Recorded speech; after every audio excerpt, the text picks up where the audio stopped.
नमस्कार प्यारे साथियों, मैं अमित भारती। तो चलिए आज हम हल करेंगे प्रश्नावली 4.3 का प्रश्न संख्या 1। तो देख लीजिए यहाँ पर बोल रहा है, यदि निम्नलिखित द्विघात समीकरणों के मूलों का अस्तित्व हो तो इन्हें पूर्ण वर्ग विधि बनाने की विधि द्वारा ज्ञात कीजिए। यानी कि यहाँ पर दो नया शब्द आया है मेरे प्यारे साथी, यदि मूलों का अस्तित्व हो और उसे पूर्ण वर्ग बनाना है। तो चलिए हम सीखेंगे कि कैसे हम उसका अस्तित्व चेक करेंगे और उसका हम कैसे पूर्ण वर्ग विधि द्वारा उसका हल करेंगे। बस इसमें 3 स्टेप होता है मेरे प्यारे साथी। तो चलिए हम स्टेप बाय स्टेप इसको सॉल्यूशन करते हैं। तो चलिए हम शुरू करते हैं। तो सबसे पहले जो मेरे प्यारे साथी होगा, इसका अस्तित्व चेक करने के लिए आप लोग को एक फार्मूला याद रखना होगा। वो फार्मूला हम यहाँ पर साइड में मेंशन कर देते हैं। यानी कि फार्मूला वो है कि d बराबर B square minus 4ac greater than 0, greater than equal और 0। यानी कि d का मान अगर 0 हो या 0 से बड़ा हो तो अस्तित्व होगा, अस्तित्व होगा। तो इसको अब थोड़ा सा डिटेल में समझिए। किसी भी स्टूडेंट को ये समझ में नहीं आया होगा तो आप लोग चिंता जरा सा भी नहीं कीजिएगा। इसका मतलब हुआ d का मान जो है, d बराबर जो है या तो 0 होना चाहिए या मेरे प्यारे साथी प्लस का होना चाहिए। जैसे कि या तो 0 या तो +2 +3 या +4 होना चाहिए। तो इसका जो है अस्तित्व होगा। तो अस्तित्व होगा तो उसको हम पूर्ण वर्ग विधि से हल कैसे करेंगे वो हम आगे वीडियो में बताएंगे।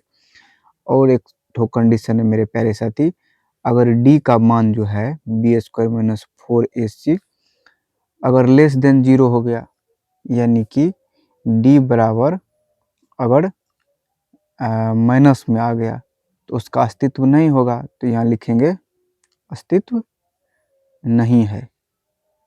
यानी कि d का मान जो है, यहाँ डिटेल में समझिए, d का मान अगर माइनस में आ जाता है, जैसे कि आप लोग समझ लीजिए एग्जांपल में। तो आप लोग एग्जांपल में समझ लीजिए मेरे प्यारे साथी, अगर -2 या -3 आ जाता है या -5 आ जाता है तो इसका अस्तित्व नहीं होगा।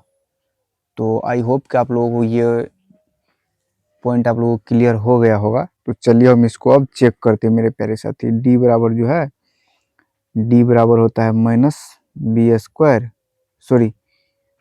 Square minus 4ac।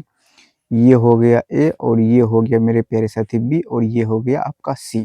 तो चलिए हम चेक कर लेते हैं। b का स्क्वायर, b का स्थान पर -7 है, इसका स्क्वायर करेंगे फिर -4 एक स्थान पर गुना 2, फिर c का मान 3 हो गया। तो कितना हो जाएगा, 49 प्लस का 49 माइनस 4 दूना 8, 8 3 24 बराबर में हो जाएगा 25। तो देख लीजिए मेरे प्यारे साथी 25 आ रहा है।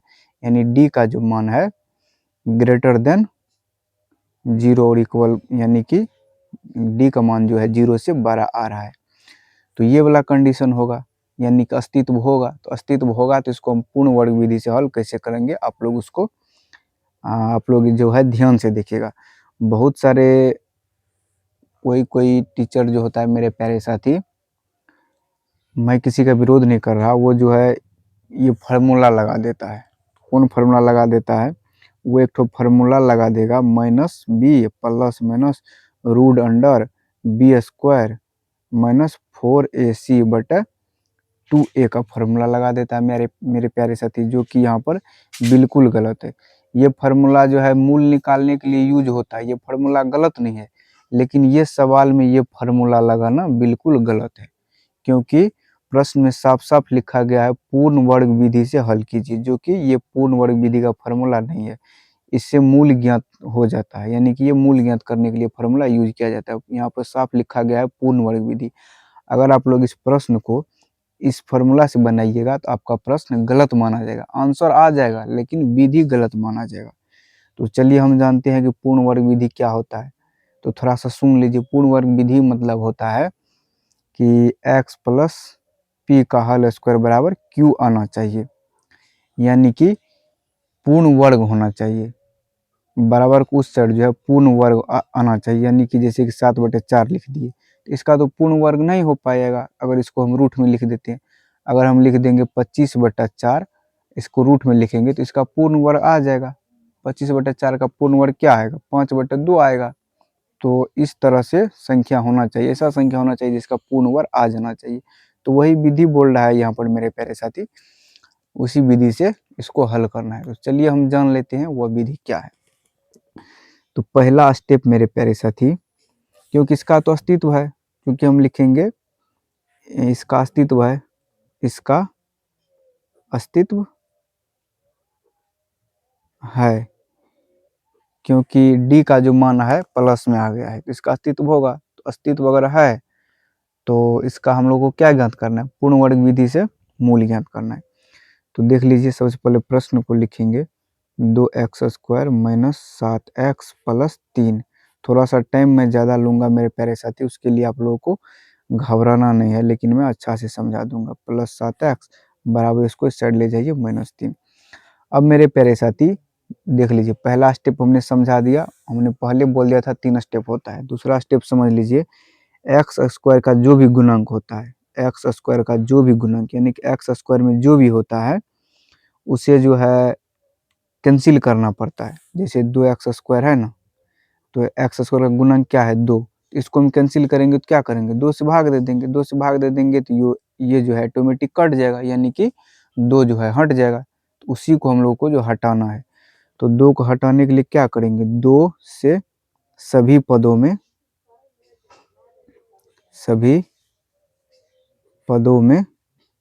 भाग दो। 2 से सभी पदों में भाग देंगे तभी नहीं यहाँ से 2 हट जाएगा। ऐसा नहीं कि 2 सिर्फ x² के गुणांक से हटाना है, सिर्फ इसमें 2 से भाग दे दिए अब बस हो जाएगा, 2 हट गए। नहीं मेरे प्यारे साथी, अगर किसी भी समीकरण में अगर अलग से आप लोग छेड़छाड़ कीजिएगा, 2-3 अलग से जोड़िएगा, घटाइएगा या कुछ भी कीजिएगा, भाग कीजिएगा, तो उसके लिए सभी पद में जो है मेरे प्यारे साथी 2 से आप लोगों को क्या करना पड़ेगा, भाग करना पड़ेगा। सभी पदों में 2 से भाग करना पड़ेगा, इस साइड भी और उस साइड भी। इसलिए भाग करना पड़ता है क्योंकि समीकरण को बैलेंस करना पड़ता है। अगर समीकरण को बैलेंस नहीं कीजिएगा तो आपका प्रश्न गलत हो जाएगा। बैलेंस करने के लिए अगर इसमें हम 3 से भाग देंगे तो इसमें भी 3 से, इसमें भी 3 से, अगर इसमें हम 4 से भाग देंगे, यानी कि किसी भी एक पद में छेड़खानी करेंगे तो पूरा पद में उसी चीज से फिर से छेड़खानी करना पड़ेगा हमको, नहीं तो समीकरण गलत हो जाएगा। तो 2 से इसमें भाग दीजिए तो क्या हो जाएगा, 2x² बट्टा में हो जाएगा 2 माइनस 7x बटा हो जाएगा 2 बराबर -3 बटा हो जाएगा 2। अब देख लीजिए, 2 से 2 क्या हो गया, कैंसिल हो गया। 2 से 2 क्या हो गया, पूरी तरह से कैंसिल हो गया। तो हो बच गया x² माइनस 7x बटा 2 बराबर -3 बटा 2 बच गया। यही ना बचा मेरे प्यारे साथी। तो अब देख लीजिए, दूसरा स्टेप हमने समझा दिया कि x² के जो भी गुणांक है उसको कैंसिल करना है। तीसरा स्टेप अब मेरे प्यारे साथी है, x का जो भी गुणांक है, x के साथ में जो भी गुणांक है उसका आधा कीजिए। तो x के गुणांक क्या है, 7/2। 7/2 किसी भी संख्या का आधा करने के लिए उसे 1/2 से भाग किया जाता है, सॉरी 1/2 से गुना किया जाता है। यानी किसी भी, मान के चलिए 4 का आधा करना है तो उसमें 2 से भाग करेंगे।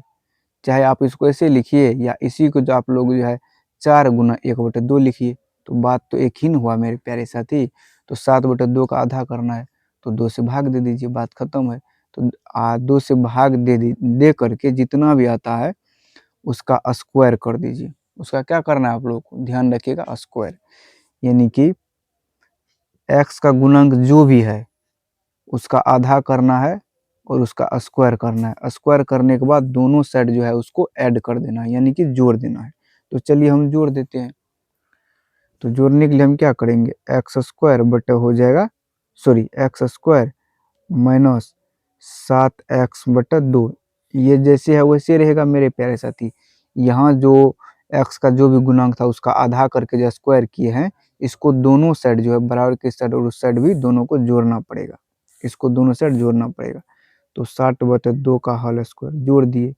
अब इस साइड भी जोड़ना है, -3/2 अब प्लस का हो जाएगा 7/4 का होल स्क्वायर। तो चलिए हम इसको हल कर लेते हैं। तो क्या हो जाएगा, यहाँ पर थोड़ा सा आप लोग देखिए। तो चलिए हम इसका हल कर लेते हैं। हो जाएगा x या माइनस हो जाएगा 7/2 का होल स्क्वायर, ये हो जाएगा। अभी आप लोग घबराइएगा नहीं मेरे प्यारे साथी, मैं यहाँ पर आप लोगों को जो है थोड़ा डिटेल में समझा दूंगा। इसके लिए आप लोग चिंता नहीं कीजिएगा कि ये कैसे हो गया। तो यहाँ हो जाएगा -3/2 प्लस 7 का स्क्वायर कीजिएगा कितना हो जाएगा 49 हो जाएगा, 4 चौका 16 हो जाएगा। अब देख लीजिए मेरे प्यारे साथी, पहले हम थोड़ा सा यहाँ पर डिटेल में समझाएंगे, उसके बाद जो हम यहाँ पर आप लोगों को ट्रिक भी बताएंगे। तो डिटेल में समझ लीजिए मेरे प्यारे साथी, देख लीजिए X square sorry A square plus B square -2ab, यानी कि X minus A minus B का कहीं ना कहीं हल स्क्वायर है। अगर आप लोग एक्स माइनस 7/2 का हल स्क्वायर कीजिएगा तो फिर से आप लोगों को यही प्राप्त हो जाएगा। तो ये एक समझने का तरीका होता है, आप लोग भी हल कीजिएगा सवाल तो आप लोग भी पहचान जाइएगा। और वैसे हम ट्रिक भी बताएंगे अभी इसको कैसे पहचाना जाए। तो देख लीजिए A square plus B square -2ab 7 2ab यानी कि 2 फिर x है फिर 7/2 है 7/2 है तो फिर उसको जो हल स्क्वायर कीजिएगा यहाँ पर 7 2 एक स्थान पर क्या है x है, फिर b का स्थान पर क्या है 7/2 हो जाएगा, फिर इसको कैंसिल कीजिएगा तो फिर से 7 आ जाएगा। तो फिर से जो है ये इसी रूप में आ रहा है, तो इसको हम जो है ऐसे हम इसको क्या कर सकते हैं लिख सकते हैं। और सॉरी यहाँ पर 4 होगा ना मेरे प्यारे साथी, क्योंकि यहाँ पर स्क्वायर कर सॉरी यहाँ पर आधा करके जो हम स्क्वायर किए थे तो 4 आया था, तो यहाँ पर 4 हो जाएगा और यहाँ पर भी 4 हो जाएगा। सॉरी इसके लिए माफ़ी चाहते हैं। तो देख लीजिए 2 एक स्थान पर x है, फिर b का स्थान पर 7/4 है, फिर काटिएगा तो 2 दूनी 4 यानी कि 7/2 आ रहा है, तो फिर वही रूप में आ रहा है मेरे प्यारे साथी। अब ट्रिक समझिए यहाँ पर एक्स स्क्वायर उसके बाद जो जस्ट जो भी चिन्ह रहेगा, यहाँ पर अगर प्लस रहेगा यहाँ पर प्लस लीजिएगा, यहाँ माइनस रहेगा यहाँ माइनस लीजिएगा, यहाँ पर जो भी चिन्ह रहेगा उसको जस का तस यहाँ पर रखना है। स्क्वायर रहेगा स्क्वायर को हटा देना है, और जो भी पहले नंबर में रहेगा स्क्वायर हटा के लिखना है। यहाँ प्लस रहेगा यहाँ प्लस, यहाँ माइनस रहेगा यहाँ माइनस, फिर उसके जस्ट बाद जो भी रहेगा उसमें भी एक्स को छांट करके यहाँ पर जस्ट का तस उतार दीजिएगा, यहाँ 4 होगा, जस्ट का तस उतार दीजिएगा और स्क्वायर जो है दोनों का हल स्क्वायर लगा दीजिएगा। समझ लिए ट्रिक क्या था। तो बस यही था ट्रिक मेरे प्यारे साथी। चलिए अब इसको हल कर लेते हैं। तो x -7 हो जाएगा 4 का हल स्क्वायर बराबर माइनस, तो यहाँ पर देख लीजिए क्या हो जाएगा 16 और 2 का जो है एलसीएम लीजिएगा तो क्या हो जाएगा 16 हो जाएगा, फिर 2 8 16 8 3 24 हो जाएगा, माइनस का 24 फिर प्लस हो जाएगा 49। अब देख लीजिए यहाँ पर थोड़ा सा देख लीजिए मेरे प्यारे साथी, यहाँ पर हो जाएगा x -7/4 का होल स्क्वायर बराबर 49 में 24 को घटाइएगा तो हो जाएगा 25/16। अब देख लीजिए एक स्टेप और समझिए यहाँ पर साइड में, पहले यहाँ पर थोड़ा सा और बता देते हैं। तो x -7/4 इसका अगर स्क्वायर हटाइएगा तो ये हो जाएगा प्लस माइनस रूट के अंडर हो जाएगा 25/16। अब देख लीजिए x -7 हो जाएगा 4 बराबर प्लस माइनस 25 का वर्गमूल 5 16 का वर्गमूल हो जाएगा 4। अब देख लीजिए यहाँ तो दो चिन्ह आ रहा है मेरे प्यारे साथी, एक तो प्लस आ रहा है एक तो माइनस आ रहा है। तो x का मान निकालने के लिए मेरे प्यारे साथी एक बार प्लस से लेंगे और एक बार माइनस से लेंगे, यानी कि एक बार प्लस से लेना होगा।